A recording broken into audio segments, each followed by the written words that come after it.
Bien, bonsoir à tous. Écoutez, je vous remercie beaucoup d'être nombreux à venir assister à cette conférence. Donc, par rapport aux autres années, nous innovons. Donc, nous voulons vous faire découvrir un petit peu ce que font nos chercheurs que nous avons récompensés dans les années passées. Donc, cette année, nous avons Lucille Couronné, qui a été lauréate du prix, je crois, en 2015. Donc, ça fait déjà plus de 10 ans. Qui a accepté de vous faire une présentation. Et je n'en dirai pas plus. Donc c'est le professeur Nassif qui va vous présenter un peu ce que fait Lucille avant que Lucille rentre dans le détail. Voilà, merci. Merci Monsieur Tour. Écoutez, merci d'être ici. Donc en fait, on a souhaité vous montrer quelques années plus tard les candidats qu'on avait sélectionnés, ce qu'ils devenaient. Donc Lucille Couronné est un prototype, donc elle a eu le prix en 2015. Elle a eu le prix en 2015 et son parcours est un double parcours, est un parcours à la fois scientifique et médical, c'est-à-dire qu'elle est ancienne interne des hôpitaux. Elle était, à l'époque où elle a eu le prix, elle était chef de clinique à l'hôpital Necker et elle avait fait une thèse de sciences. Elle s'intéressait et elle s'intéresse toujours aux lymphomes qui sont des cancers des cellules du sang. Et puis, elle avait été aux États-Unis à l'époque. Et puis, juste pour vous montrer, quand même, Lucille, si je dis que c'est un prototype, c'est qu'en général, les gens que nous sélectionnons pour le prix, lorsqu'on regarde leur CV quelques années après, ont des parcours tout à fait plus qu'honorables, qui sont des parcours qui sont absolument excellents. Et donc, Lucille a continué sa carrière à la fois de médecin et de scientifique, puisqu'elle a été promue d'un point de vue médical, maître de conférence d'abord, et ensuite professeure, puisqu'actuellement, elle est professeure des universités en histo-embryologie cytogénétique, Iton Casella. Et parallèlement, elle a toujours une activité médicale dans le laboratoire d'oncologie médicale, d'oncologie hématologie à l'hôpital Necker, où elle s'occupe du secteur de cytogénétique. Et elle a continué son parcours de recherche, toujours sur les lymphomes. Elle a été lauréate d'une chaire, d'un programme à type qui sont décernés à l'INSERM pour les jeunes et brillants chercheurs à qui on donne l'opportunité d'établir leur laboratoire en leur donnant des moyens qui sont substantiels. Donc elle a eu une telle chaire et un tel programme à type et actuellement elle développe donc sa propre équipe qui s'intéresse à la physiopathologie des lymphomes rares. Et aujourd'hui, elle va nous parler, alors on lui a demandé de faire un topo pour nous présenter ce qu'elle faisait, mais version un peu grand public. Et le titre qu'elle a choisi, si je ne m'abuse, c'est « Mieux comprendre le lymphome pour mieux le traiter ». Donc Lucille, écoute, on est ravis de t'écouter, t'entendre et merci d'être là. Merci beaucoup. Alors, hop.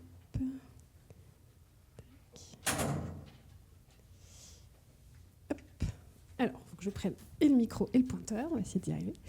Merci beaucoup pour cette belle introduction. Donc, je suis ravie d'être avec vous, effectivement, 10 ans plus tard, après avoir eu le prix de la Fondation Tour. Et voilà, donc on m'a demandé de faire un exercice auquel je ne suis pas du tout habituée, pour être très honnête. Donc, essayer de faire une conférence un petit peu générale sur le lymphome et les traitements du lymphome. Donc, j'ai pris un peu le parti de vous expliquer un petit peu les mécanismes de développement du lymphome et d'essayer de les illustrer par quelques-uns de mes travaux, sans rentrer forcément trop dans les détails, mais plutôt pour illustrer des concepts en essayant d'être compréhensible. Donc surtout si je ne le suis pas, n'hésitez pas à m'arrêter. Alors je vais commencer par la base, c'est le cancer. Qu'est-ce que c'est ? C'est quoi un cancer ? On va commencer par ça. Donc une cellule normale, en fait, elle naît, elle fonctionne de manière régulée et équilibrée, et puis elle meurt. Le cancer, en fait, c'est une maladie qui peut se développer à partir de n'importe quel organe et dans lequel les cellules, en fait, vont avoir un comportement complètement inadapté. Donc elles vont se multiplier de façon incontrôlée, elles ne vont plus mourir, elles vont échapper à un certain nombre de freins ou de contrôles, et puis elles peuvent même se propager en dehors de l'organe initial, ce qu'on appelle les métastases. Donc j'ai trouvé ces petites BD là, je trouvais ça assez sympa par une artiste que je connaissais pas, mais je trouve que ça illustre pas mal la cellule cancéreuse. Alors je vous ai parlé du cancer, mais là je vais rentrer un peu plus dans ce qu'est le lymphome. Le lymphome, c'est un type de cancer. C'est un type de cancer dit du sang. Donc ça ne veut pas forcément dire grand-chose, cancer du sang. Pourquoi on parle de ça ? Parce qu'en fait, le lymphome se développe à partir des lymphocytes, qui sont des cellules qui peuvent circuler dans le sang. Et les lymphocytes, en fait, ce sont des globules blancs. Donc j'ai repris ces petites... ça, c'est pour les plus anciens qui connaissaient le dessin animé « Il était une fois la vie », j'espère. Donc ces globules blancs, en fait, c'est cette espèce de police qui sont spécialisés dans les réactions de défense immunitaire contre les infections, et on le verra aussi contre les tumeurs. Donc les lymphomes, finalement, ils peuvent se développer dans n'importe quel organe où on trouve ces fameux lymphocytes. Donc où est-ce qu'on les trouve ? On les trouve principalement dans les ganglions lymphatiques. Donc là, je vous ai mis un petit schéma avec tous les endroits où on peut trouver des ganglions. Aussi au niveau des amygdales, on en trouve pas mal au niveau de l'intestin grêle ou de la rate. Mais finalement, n'importe quel organe peut être le siège d'un lymphome, puisqu'on a des lymphocytes dans beaucoup d'organes, même si préférentiellement, c'est au niveau des ganglions. Alors, est-ce qu'on dit un lymphome ou des lymphomes ? En fait, pour répondre à cette question, je reviens sur mes petits lymphocytes qui sont la cellule de départ, je vous ai expliqué, dans laquelle va se développer le lymphome. Il y a 3 grands types de lymphocytes. Il y a les lymphocytes B. Donc les lymphocytes B, c'est ceux qui vont fabriquer les anticorps. Les anticorps, c'est des petites protéines qui vont aller reconnaître spécifiquement, en général, un agent infectieux, un microbe. On a les lymphocytes T. Les lymphocytes T, il y en a 2 grandes catégories. Il y en a qu'on appelle les chefs d'orchestre, c'est-à-dire ils vont un peu coordonner la réponse immunitaire, ils vont aider les lymphocytes B à aller reconnaître les microbes. Et il y en a une autre partie des lymphocytes T qui, eux, sont un peu déjà des lymphocytes T qui vont tuer en fait, la cellule qui est infectée par un microbe ou même la cellule tumorale. Et puis on a les super tueurs, c'est les lymphocytes NK. Là, eux, c'est des tueurs naturels, c'est-à-dire leur rôle, c'est vraiment d'aller tuer directement la cellule infectée sans avoir eu besoin finalement de l'avoir vue une fois avant, contrairement aux lymphocytes T. Et pourquoi je vous dis tout ça ? Parce qu'il y a 3 grands types de lymphocytes, comme je vous l'ai dit, et finalement on aura 3 grands types de lymphomes, puisque un lymphome dérive d'un lymphocyte. Donc les lymphomes B vont dériver de lymphocytes B anormaux, les lymphomes T vont dériver de lymphocytes T anormaux, et les lymphomes NK de lymphocytes NK anormaux. Et au-delà de ces 3 grandes catégories, et je m'arrêterai là, en fait on peut au sein de ces catégories avoir encore des sous-groupes. Et donc, in fine, il y a plus de 80 sous-types de lymphomes qui sont actuellement décrits. Donc, un lymphome, ça ne veut pas dire grand-chose, ce n'est pas une maladie, il y a plusieurs sortes en fait, de lymphomes, plusieurs entités de lymphomes, plusieurs sous-types de lymphomes. Donc ça, c'est un point qui est important pour la suite. Alors, quels sont les symptômes d'un lymphome ? Ce n'est pas forcément très spécifique. Je vous ai dit que ça atteint plutôt les ganglions. Donc, un des symptômes souvent fréquents, c'est quelqu'un qui va sentir un ganglion qui est un peu plus gros. Et puis, ça peut être aussi des signes qu'on dit des signes généraux, c'est-à-dire on est fatigué, on perd du poids, on a de la fièvre. Mais finalement, c'est rien de très spécifique. Et après, on peut avoir d'autres types de symptômes selon l'organe qui est atteint. Est-ce qu'il y a des facteurs de risque de survenue des lymphomes ? Alors là, je vous ai mis les facteurs de risque qui sont finalement assez connus et classiques pour tous les types de cancers en général.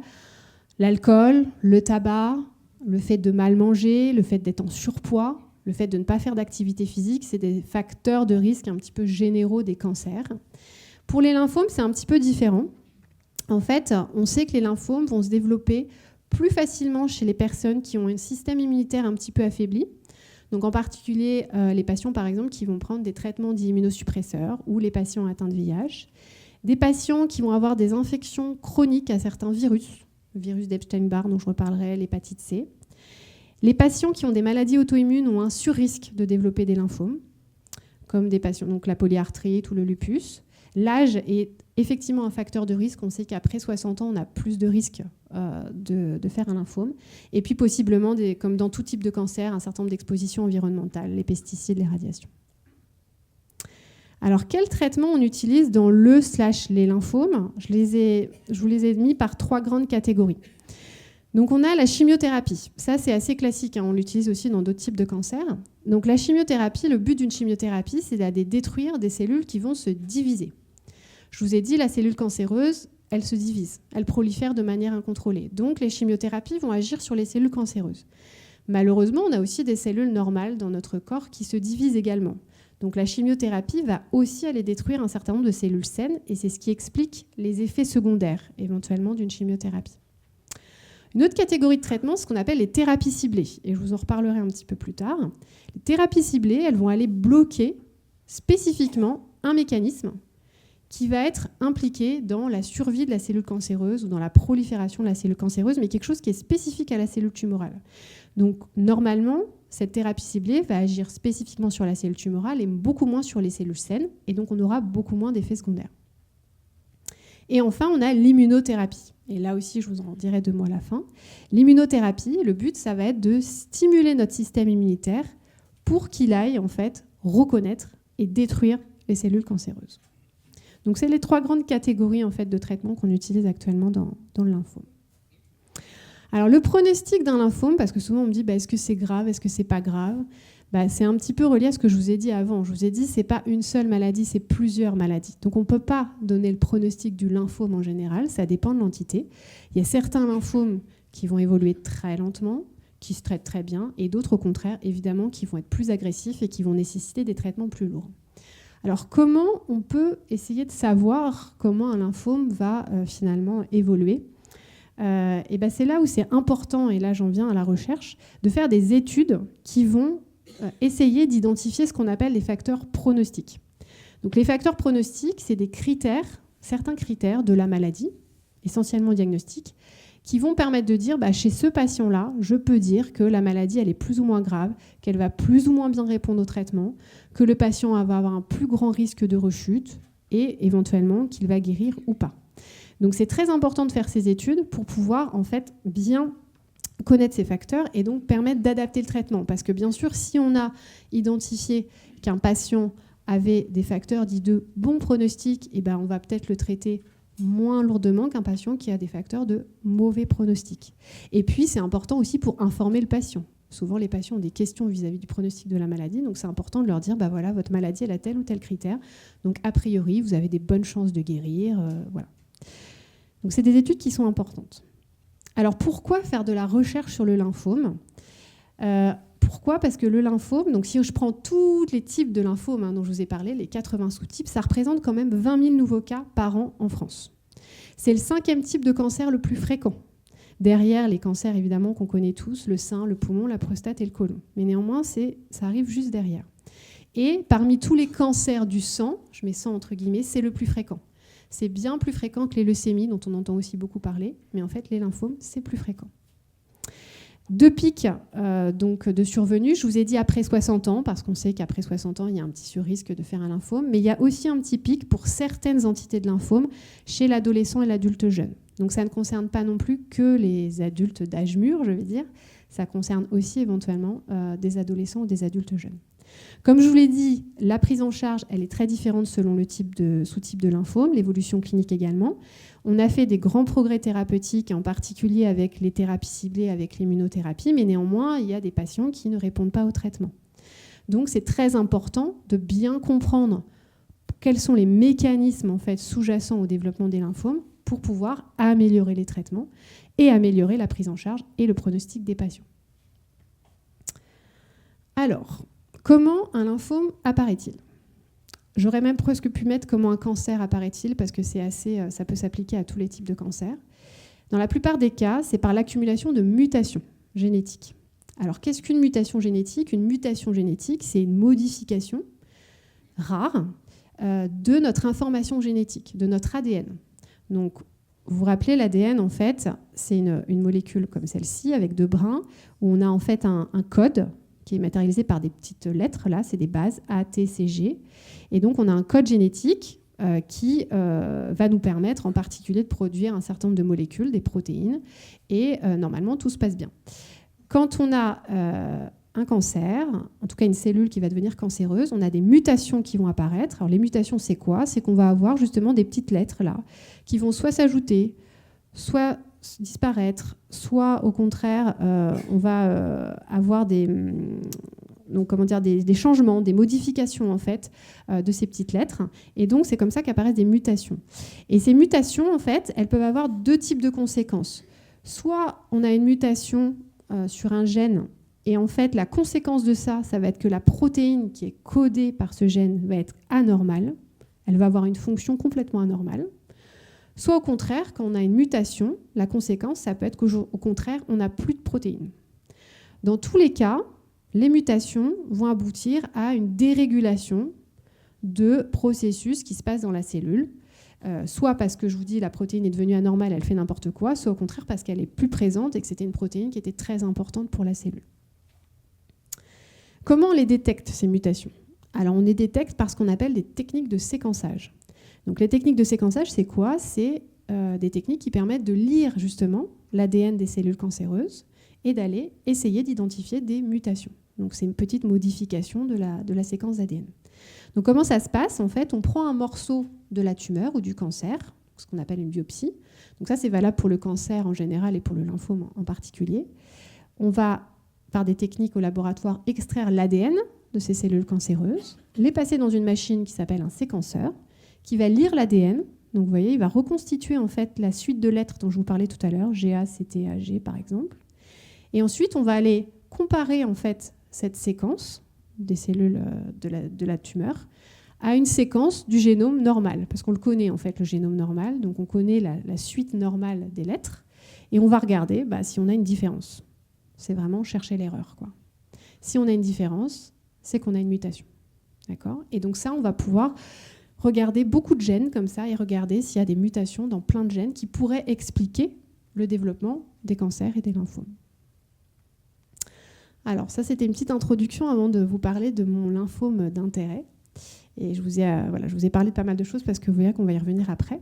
Donc moi, je travaille en fait depuis plus de 10 ans maintenant sur un lymphome très très rare qui s'appelle le lymphome NKT.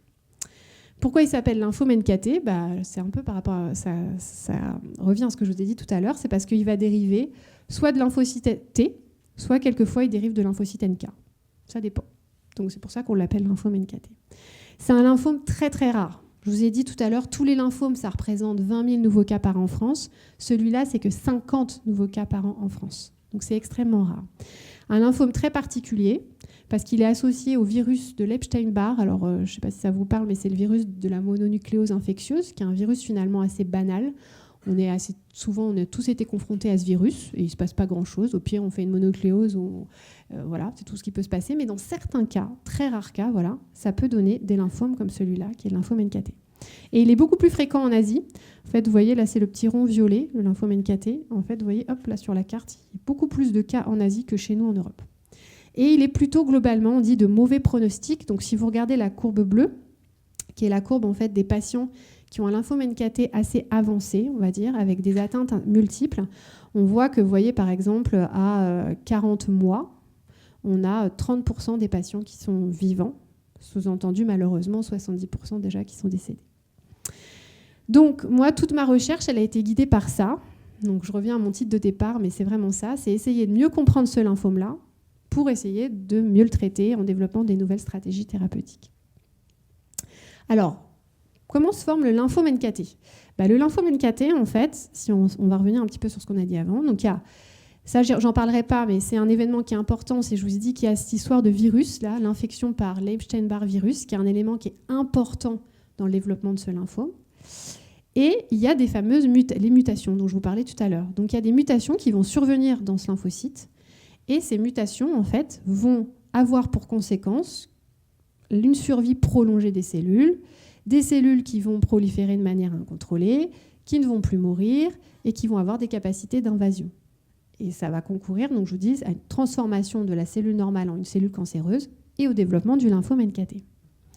Et donc, un de mes premiers travaux, ça a été de dire, OK, il y a des mutations, mais dans quel gène ? Quelles sont les mutations en fait, qu'on retrouve fréquemment dans ces lymphomes NKT et quelles sont les mutations qui sont à l'origine en fait, de tout ça ? Donc, il y a maintenant quelques années, en fait, j'ai établi une collaboration avec un professeur de Tokyo, au Japon.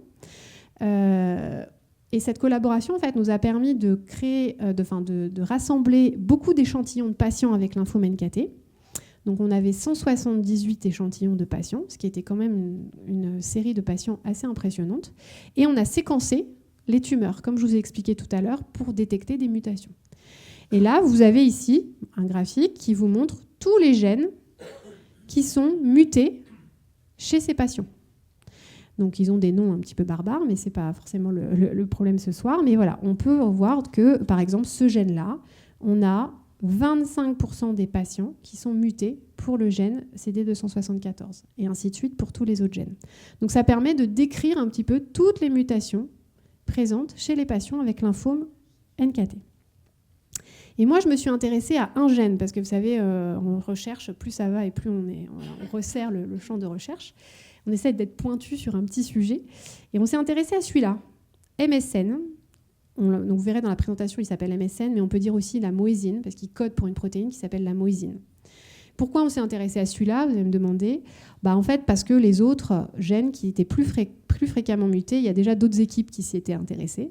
Donc on s'est dit, celui-là, personne s'y était intéressé, il est quand même présent chez 15%, muté chez 15% des patients, on va aller essayer de le caractériser un petit peu plus.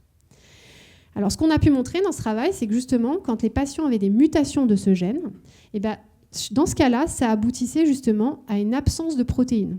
Je vous ai dit tout à l'heure, soit c'était une protéine anormale, soit c'était pas de protéine. Dans ce cas précis, une mutation de la moésine faisait que, en fait, on n'avait plus de moésine, on n'avait plus cette protéine moésine. Ça, c'était le premier résultat. Et ça, on l'avait bien montré, en fait, par des marquages. Donc ça, ce sont des échantillons de patients. C'est la tumeur des patients. Et en fait, on fait un marquage qui va colorer, entre guillemets, la moésine en orange-marron. Vous voyez ici que dans les patients qui ont une tumeur qui n'ont pas de mutation, on voit une coloration un petit peu sur toutes les cellules. C'est tout marron. Ça veut dire que la protéine est là. Quand la tumeur présente une mutation de la moésine, on voit ici, il y a un petit peu de marron, mais vous voyez aussi plein de cellules en bleu. Ça veut dire que les cellules en bleu, en fait, il n'y a pas de coloration. Ça veut dire qu'elles n'expriment pas la moésine. Ça veut dire qu'il n'y a pas de protéines, en fait, dans ces cellules parce que, justement, elles sont mutées. Donc, ça correspondait à ça. La deuxième partie du travail, on s'est dit, OK, il y a des mutations de la moésine, ça entraîne une absence de protéines. Ça sert à quoi? Qu'est-ce qui va se passer dans la cellule? Pourquoi il y a ça? Quelles sont les conséquences de ça? Alors, ce qu'on a fait, c'est qu'on a regardé un petit peu ce qu'on appelle les voies de signalisation. Alors, qu'est-ce que c'est qu'une voie de signalisation? Une voie de signalisation intracellulaire, c'est une voie où, en fait, pour faire simple, on a un signal qui va arriver à la surface de la cellule, petite molécule. Cette petite molécule va se fixer sur un récepteur et ça va entraîner une espèce de cascade de protéines qui vont envoyer un autre signal au noyau et ensuite le noyau va lui-même envoyer lui-même aussi encore des signaux. Et l'idée, c'est que ces cascades comme ça, ces voies de signalisation, elles contrôlent finalement beaucoup de processus dans la cellule. Elles contrôlent la croissance, la division, le métabolisme, la survie des cellules. Et elles envoient des messages assez simples à la cellule. Elle lui dit divise-toi, non, arrête-toi de te diviser, répare-toi, là, il faut que tu meurs parce que tu es altéré. Donc, il y a des messages comme ça qui arrivent dans la cellule. Et ça, c'est normal. Dans une cellule normale, ça se passe comme ça. Et c'est en parfait équilibre. Par contre, quand il y a des mutations dont je vous parlais tout à l'heure ou qu'il y a un cancer, tout ça, c'est dérégulé. Ça ne se passe plus bien. Par exemple, il y a des signaux de croissance qui vont être toujours actifs. Et ce qui fait que la cellule, on va lui dire « divise-toi, divise-toi, divise-toi, divise-toi, divise-toi ». Ou au contraire, la cellule, elle n'a plus de frein, donc elle va continuer de proliférer. Ou encore, le message, en fait, un message qui pourrait être un message de mort, c'est-à-dire en lui disant tu es un peu abîmé, tu ferais mieux de mourir, ce message-là, il est stoppé. Et donc la cellule, elle continue de survivre alors qu'elle devrait mourir. Donc ça, c'est effectivement ce qui peut se passer quand on a des mutations. On a ces fameuses voies de signalisation qui sont un peu dérégulées. Et donc, pour en revenir à mon travail, ce qu'on s'est dit, OK, on a des mutations de la moésine. Je vous ai dit, donc la protéine n'est plus exprimée. Qu'est-ce qui va se passer sur ces voies de signalisation? Et pour faire une histoire courte, on a regardé plein de voies de signalisation, mais il y en a une qui nous a intéressé en particulier, qui a un doux nom, la voie NF-κB. Et cette voie de signalisation, en fait, on a pu montrer que quand on avait une cellule qui n'avait pas de mutation, et donc qui avait la moésine, la voie fonctionnait normalement. Par contre, en bleu, les cellules qui avaient une mutation de la moésine, et donc, comme je vous l'ai dit, qui n'exprimaient pas la moésine, cette voie-là, elle était hyper activée. C'est ce fameux signal on, là. Tout le temps, plus. Et le fait que cette voie soit très, très activée, en fait, ça aboutissait à une survie de la cellule tumorale et à une prolifération de la cellule tumorale. Alors, on l'a montré par plein de techniques un peu élaborées au laboratoire, mais en tout cas, on a montré ça. Que vraiment, cette voie-là, c'est comme vous appuyez sur l'accélérateur et vous appuyez sur l'accélérateur en permanence, en fait. Donc, une fois qu'on avait vu ça, on s'est dit, OK, donc cette voie-là, elle est très, très, très, très, très activée. On a appuyé sur le bouton on. On va essayer de mettre une petite molécule. Il y a des petites molécules comme ça qui peuvent aller justement arrêter le signal conduit par cette voie, ce qu'on appelle des inhibiteurs. Donc, on s'est dit, on va aller mettre un inhibiteur, puis on va voir ce que ça va donner. Et donc, quand on a mis en fait cet inhibiteur, on s'est rendu compte que uniquement encore une fois, les cellules qui étaient mutées pour la moésine, on diminuait la survie des cellules, on diminuait leur prolifération. Donc ça, comment on l'a montré? On l'a montré dans des souris. Donc je voulais vous montrer ça parce que ça montre aussi l'importance. Il y a beaucoup de choses qui sont dites sur les modèles souris, les modèles murins, mais ça reste quand même un modèle qui est très important en recherche et qui permet de faire quand même des découvertes et qui permet en particulier de tester des traitements. Et donc ce qu'on a fait, c'est qu'on a mis dans une petite souris en fait une tumeur. Donc dans certaines souris, on a mis des tumeurs qui étaient mutées pour la moésine. Dans d'autres souris, on a mis des tumeurs qui n'étaient pas mutées pour la moésine. Et on a traité nos souris par cette petite molécule, l'inhibiteur là, qui agit sur cette voie. Et vous voyez très bien ici que à la fin du traitement, on a récupéré la tumeur et on a regardé la taille de la tumeur. Et vous voyez ici qu'en fait, les cellules, les tumeurs qui étaient mutées pour la moésine, leur tumeur est beaucoup plus petite que celles qui n'avaient pas de mutation pour la moésine. Ce qui veut dire que celle-ci avait bien mieux répondu au traitement par inhibiteur de NF-κB que celle-ci. C'est ce que vous avez ici, c'est la même chose, là c'est visuel, et là vous avez un graphique qui vous montre la taille de la tumeur. Ce qui veut dire que les cellules qui étaient mutées pour la moésine, qui n'exprimaient pas la moésine, eh bien, pouvaient être sensibles à cette petite molécule qui est l'inhibiteur de NF-κB. Et ça vous illustre justement un exemple d'un traitement dont je vous parlais tout à l'heure, qui est la thérapie ciblée. Là, c'est typiquement une thérapie ciblée, c'est-à-dire on est allé bloquer spécifiquement un mécanisme qui était impliqué dans la survie de notre cellule tumorale. Aller bloquer la voie NF-κB. Donc vraiment, ça vous montre que en fait, la thérapie ciblée, elle est vraiment spécifique d'un type de tumeur. Là, je ne suis pas en train de vous parler de tous les lymphomènes KT. Je suis en train de vous parler des lymphomènes KT qui ont une mutation de la moésine, c'est-à-dire 15% des patients. Mais pour cela, on a pu montrer que dans ce sous-type-là particulier de patients, eh bien, ces inhibiteurs fonctionnaient. Donc c'est ça la médecine personnalisée, en fait. C'est d'aller vraiment donner le bon traitement au bon patient avec une tumeur particulière. Alors, la dernière partie, ça va être sur ça, parce que dans le lymphomène KT, donc je vous ai dit, il y a des mutations, on en a parlé, je vous ai montré un peu les résultats de nos premiers travaux. Et puis on s'est intéressé à un autre phénomène qui est très important dans le développement de ces lymphomes, qui est ce qu'on appelle l'échappement au système immunitaire, qui est un processus très important dans le développement de ces lymphomènes KT. Alors, pour parler d'échappement au système immunitaire, il faut déjà, je vous rappelle, ce que c'est que la réponse immunitaire contre la cellule tumorale. Tout à l'heure, je vous ai dit que les lymphocytes, leur but, c'était d'aller détruire des cellules infectées par des microbes, mais ils peuvent aussi aller détruire des cellules tumorales. Donc c'est ce que vous voyez là, vous avez un petit lymphocyte T, il rencontre une cellule tumorale et il va libérer tout un tas de petites molécules qui vont tuer la cellule tumorale. Alors ça, quand il y a ça, on est content en fait. Du coup, la cellule tumorale est tuée. Donc leur rôle, c'est ça. C'est je reconnais, donc je regarde la cellule tumorale, je m'active et paf, je la détruis. Sauf que les tumeurs sont malignes. Les tumeurs sont très malignes. Elles ont développé des mécanismes pour aller contrer ça. Et c'est ce qu'on appelle l'échappement immunitaire. Dans le cas de cellules tumorales qui ont ces mécanismes, les défenses immunitaires, elles n'arrivent plus à détruire les cellules tumorales. Et donc, la tumeur, elle continue à se développer. Et en fait, pourquoi ? Parce que les cellules cancéreuses, elles peuvent endormir les cellules immunitaires. Elles peuvent les endormir, les lymphocytes T. Et en fait, une fois que les lymphocytes T ils sont endormis, la tumeur, elle fait ce qu'elle veut et elle continue de proliférer. Et un des exemples de ces mécanismes, c'est ce qu'on trouve dans le lymphomène KT, pas que d'ailleurs, dans plein d'autres cancers, on trouve ça. C'est l'expression de petites molécules, vous avez peut-être déjà entendu parler, qui s'appellent PD1 et PDL1. En fait, ici, vous avez donc le couple entre la cellule tumorale, le lymphocyte T, et il peut arriver qu'au niveau de la cellule tumorale, elle exprime un petit ligand qui s'appelle le PDL1, qui est reconnu par son récepteur sur le lymphocyte T qui s'appelle PD1. Et l'interaction, c'est-à-dire le fait que les deux s'accrochent l'un avec l'autre, PD1, PDL1, ça envoie un signal au lymphocyte T qui est « endors-toi ». Et donc quand on a ça, le lymphocyte T s'endort, la tumeur, elle est toute contente, elle prolifère. Et c'est ce qui se passe dans un certain nombre de lymphomènes KT. Donc, il y a des gens qui se sont dit, on va essayer d'aller développer des traitements pour aller essayer de casser cette interaction. Et c'est ce qu'on appelle l'immunothérapie. Donc l'immunothérapie, là, vous avez dû en entendre beaucoup parler. L'immunothérapie, le but, c'est d'aller justement réveiller un petit peu le système immunitaire. Donc les cellules qui sont endormies, on les réveille, ou éventuellement même empêcher les cellules tumorales d'endormir les cellules immunitaires. L'idée étant à la fin, paf, on met le traitement et le lymphocyte T gagne sur la cellule tumorale. Donc, ce qu'on a utilisé, et c'est un des exemples d'immunothérapie, c'est ce qu'on appelle les anticorps anti-PD1, anti-PDL1. C'est des petites molécules qui vont aller se mettre sur soit le PD1, soit le PDL1.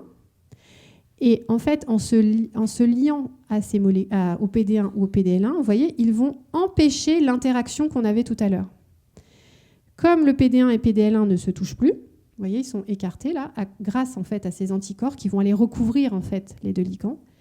Eh bien, hop, le lymphocyte T se réveille, il s'active, il est tout content et il va aller détruire la cellule tumorale. Et là, c'est gagné.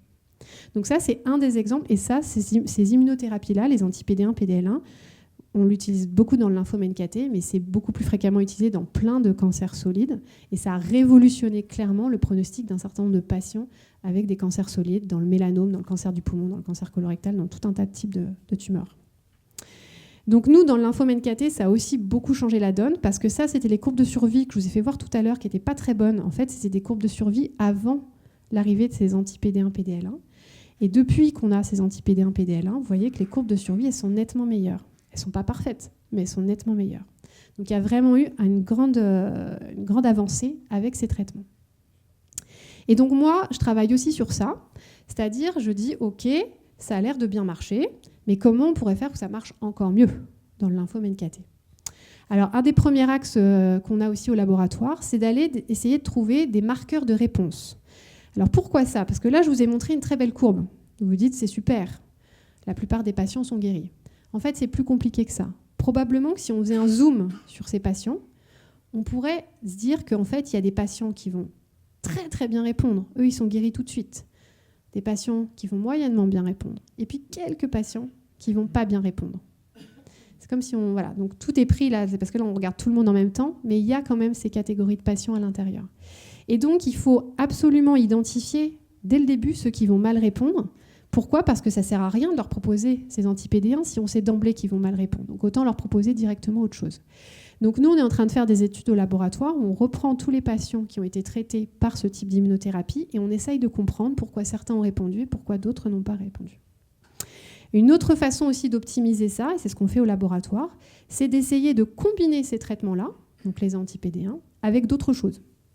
Donc on a, alors moi je suis partenaire de ce protocole puisque je ne suis pas clinicienne, mais je travaille avec des cliniciens qui sont en train d'essayer de mettre en place un protocole, un essai clinique qui vise à regarder l'efficacité de ces molécules, de ces anti-PD1 à de la chimiothérapie. Et donc pour ça, on fait des demandes de financement et juste pour vous donner un ordre d'idée, pour inclure 50 patients, c'est à peu près 1 million d'euros. Donc c'est quand même des sommes assez importantes pour pouvoir mettre en place aussi des essais cliniques. Donc on demande de l'argent pour pouvoir mettre en place ça. Donc ça serait directement des essais cliniques. Et à un stade, on va dire un peu plus en amont, on travaille aussi au laboratoire à essayer de combiner donc, ces anti-PD1 avec d'autres types d'immunothérapie. Je ne rentrerai pas dans le détail. Et là, par exemple, moi, pour ma part, j'ai des collaborations avec des biotech, des startups en fait, qui développent des nouvelles molécules et on essaye de combiner leurs molécules avec les anti-PD1 pour voir si ça fonctionne mieux dans certaines entités. Et je finirai par ma moésine, parce que vous l'avez compris, mon MSN, ma moésine, je travaille dessus depuis plusieurs années. On s'est dit, donc l'absence de moésine, je vous ai montré tout à l'heure que ça donnait cette activation là, de la voie NF-κB, mais on s'est dit peut-être que ça joue aussi dans l'échappement aussi au système immunitaire. Donc on a essayé de faire des expériences au laboratoire pour essayer de voir si ça avait un rôle. Et en fait, oui, ça a un rôle. On a montré que quand la tumeur n'était pas mutée pour la moésine, la réponse immune contre la tumeur, elle se passait bien. Je vous ai dit, le lymphocyte T, il est là et il détruit la cellule tumorale. Par contre, quand la tumeur était mutée pour la moésine, donc il n'y avait pas d'expression, elle perdait l'expression de la moésine, eh bien, il y avait un échappement au système immunitaire. Le lymphocyte T, il n'arrivait pas à tuer la tumeur et la tumeur proliférait. Donc on a montré ça. Donc déjà, c'était un événement important puisqu'on ne savait pas du tout, on ne connaissait pas du tout le rôle de la moésine comme ça. Et on s'est dit, pourquoi le lymphocyte T, il n'y arrive pas? Et là aussi, je vous fais une histoire très courte. Là, vous avez toujours pareil, la cellule tumorale, le lymphocyte T. Et en fait, si on regarde un petit peu comment ces deux cellules interagissent l'une avec l'autre, il y a tout un tas de molécules, de ligands et de récepteurs qui sont soit à la surface de la cellule tumorale, soit à la surface du lymphocyte T, qui permettent en fait aux cellules de s'accrocher l'une avec l'autre. qu'elles soient proches l'une de l'autre. Et ce qui permet ensuite, après, aux lymphocytes T de tuer la cellule tumorale. Mais ces accroches, elles sont très, très importantes. Ce qu'on appelle la synapse. Et en fait, la moésine, qui est ici, c'est une petite molécule qui est très importante pour la stabilité de cette accroche, pour la stabilité de ces interactions. Et si on n'a pas cette moésine, ce qui est le cas chez les patients qui ont une mutation, quand on enlève ça, qu'est-ce qui se passe? La synapse ne se fait pas bien et, c'est un petit peu simpliste, mais entre guillemets, les cellules se décrochent. Le lymphocyte T, il s'éloigne de la cellule tumorale. Et comme il s'éloigne de la cellule tumorale, il ne peut plus la tuer. Et donc, la tumeur prolifère. Donc, on a pu montrer que le fait de ne plus d'avoir une mutation de la moésine et de ne plus avoir de moésine, c'était un nouveau mécanisme d'échappement immunitaire, c'est une nouvelle façon pour la cellule tumorale d'échapper au système immunitaire et ça n'avait jamais été décrit avant. On ne l'a pas publié, donc il faut que ça reste entre nous tout ça. Donc, nouveau mécanisme d'échappement immunitaire. Et après, la dernière étape, c'est qu'on s'est dit, on va quand même essayer de mettre les fameux anti-PD1, PDL1 qui marchent plutôt bien, vous avez vu. On les a mis dans notre modèle, mais finalement, ça ne marche pas. Pourquoi ça ne marche pas? Parce que le problème, il n'est pas lié au fait qu'il y ait du PD1 ou du PDL1, il est lié au fait que je vous ai dit, les cellules, elles se décrochent. Donc, on a beau mettre de l'anti-PD1, PDL1, il ne se passe rien. Donc, les patients qui ont des mutations de la moésine échappent au système immunitaire, et on a beau leur mettre des anti-PD1, PDL1 qui, en général, restaurent la réponse immunitaire, ça ne marche pas. Donc, la suite du travail de tout ça, ça sera d'essayer de trouver des traitements plus adaptés aux patients qui ont donc ces mutations de la moésine pour faire en sorte que peut-être le lymphocyte T se raccroche ou qu'il puisse enfin tuer la cellule tumorale. Donc voilà, les petits messages de la fin, c'est de vous montrer quand même, donc je voulais insister sur ça, c'est que les traitements, donc vous avez vu, il y a beaucoup de progrès, que ça évolue. Là, c'est un schéma que j'ai fait moi-même, mais c'est pour vous montrer que plus on avance dans le temps dans le traitement du lymphome et moins il y a de chimiothérapie et plus on utilise en fait des thérapies ciblées et de l'immunothérapie. Donc j'ai mis, c'est complètement schématique, mais je vous ai mis qu'ici, je pense qu'on était un petit peu à la croisée des courbes, c'est-à-dire que oui, il y a encore de la chimiothérapie, mais on a vraiment une montée en puissance des autres types de traitements, thérapie ciblée et immunothérapie.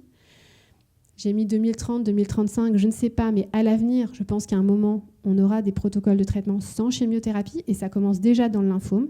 Il y a des traitements qu'on dit chemo-free, donc où les patients ne sont traités plus que par des thérapies ciblées ou des immunothérapies, il n'y a plus du tout de chimiothérapie. Est-ce que ça sera le cas pour tous les types de lymphome? Je ne sais pas, mais en tout cas, on va probablement vers ça. Et puis, vous rappelez, j'espère que vous l'avez compris, que donc, le lymphome, ce n'est pas un lymphome, c'est des lymphomes, c'est une maladie très complexe, que plus on comprend en fait, les mécanismes de ce lymphome, plus on est capable de développer des traitements et d'aller cibler avec précision en fait, la tumeur.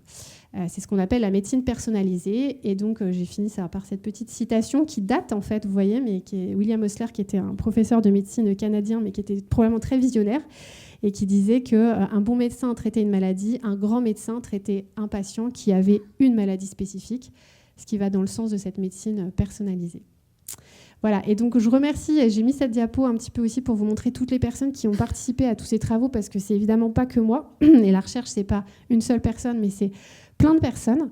Donc vous avez à gauche les personnes de mon équipe, là tout en haut, avec plein de jeunes et beaux étudiants, très motivés et très enthousiastes, à la fois des médecins, des scientifiques. Je travaille avec 2 cliniciens, et en particulier le professeur Olivier Hermine, qui est aussi un brillant scientifique et qui est mon mentor en fait, qui m'a donné la chance de pouvoir faire cette recherche sur le lymphome NKT. Et puis vous avez ici toutes en fait les équipes avec qui on travaille, parce qu'on travaille avec des équipes sur le territoire national, mais aussi à l'international. Et j'ai bien sûr mis tous les fondations qui nous ont soutenus en fait, à la fois publiques et privées, et sans lesquelles en fait on ne pourrait pas faire cette recherche. Donc je finis par vous dire encore une fois merci, parce que c'est aussi grâce à tous les dons que vous pouvez faire que voilà, la recherche avance, et qu'on espère que ça permettra d'améliorer encore plus la prise en charge et le pronostic des patients. Voilà, merci beaucoup.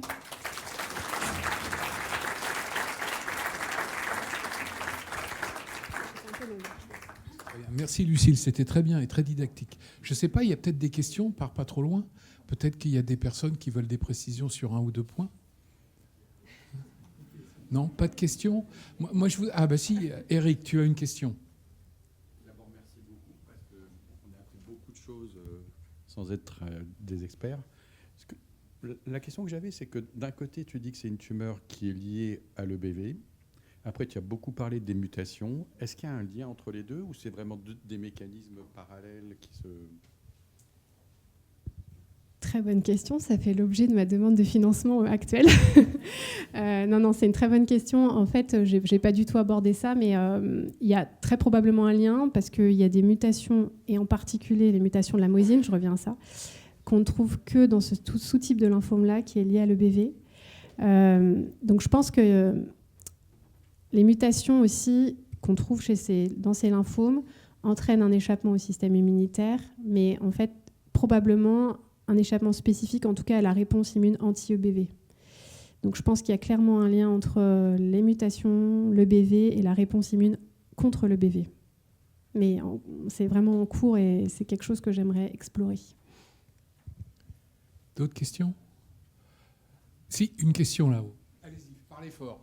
Ouais. Merci beaucoup pour la présentation. J'avais une question par rapport justement au traitement des inhibiteurs d'NF-κB. Du coup, quand on est muté pour MSM, c'est mieux, mais est-ce que c'est délétère quand on n'est pas muté?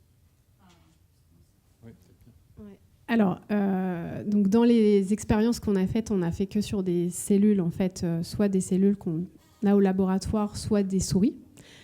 Et on n'est pas allé plus loin en fait en clinique pour l'instant. Donc dans les souris, il y avait pas c'était pas délétère pour les souris qui n'étaient pas mutées pour la moïsine, mais on n'est pas allé jusqu'à les donner chez les patients. Pour l'instant, ça n'a pas encore eu de perspective clinique chez les patients. Ce travail, peut-être que ça l'aura. Et, Madame. Très bonne question. Donc en fait, je vous ai expliqué, il y a plein de symptômes un petit peu différents. Donc c'est très variable selon les patients et selon les types de lymphomes. En général, c'est plutôt pas une prise de sang, ça peut, mais c'est plutôt, je vous ai dit, un ganglion qui va gonfler, ou une fatigue, ou une perte de poids, ou si par exemple c'est une atteinte de la rate, on va sentir une masse au niveau du ventre, par exemple. La prise de sang, c'est pas vraiment là où on va voir en fait le lymphome, sauf rares cas de lymphomes qui ont des cellules circulantes. Et en fait, qui va généralement faire le diagnostic final, et ça c'est important, c'est ce dont je parlais tout à l'heure, c'est vraiment aller biopsier l'endroit où il y a du lymphome. Donc si c'est un ganglion qui a gonflé, par exemple, c'est aller faire un prélèvement de ce ganglion. Et c'est ça qui va vraiment poser le diagnostic, parce qu'après, il y a des médecins pathologistes qui vont regarder la tumeur et eux vont dire, oui, là, c'est du lymphome. Mais c'est très rarement une prise de sang.